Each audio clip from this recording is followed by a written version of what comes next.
WBCS পরীক্ষায় ভালো strategy মানে কিন্তু বেশি বেশি পড়া নয়, ভালো স্ট্র্যাটেজি মানে সঠিকভাবে পড়া।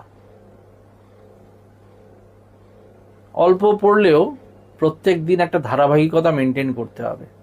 খালি বেশি বেশি পড়লে চলবে না, একই জিনিস বরং বারবার রিভাইজ করতে হবে, নিজের ভুলগুলোকে দেখতে হবে। ভুলের দরকার হলে একটা খাতা তৈরি করুন যে কোন ভুলগুলো বারবার হচ্ছে, সুতরাং এই কমন মিস্টেক্সগুলো যেন রিপিট না হয়। যাই হোক, সেই বইগুলোই অল্প বিস্তর যখনই সম্ভব, যখনই প্রয়োজন, ধারাবাহিকতা মেনটেন করে রেগুলার বেসিসে পড়া, রিভাইজ করা, এটা যেন চলতে থাকে।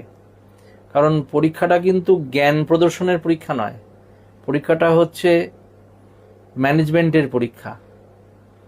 আনসারগুলোকে সঠিকভাবে হ্যান্ডেল করা, কোয়েশ্চেনগুলোকে সঠিকভাবে হ্যান্ডেল করা,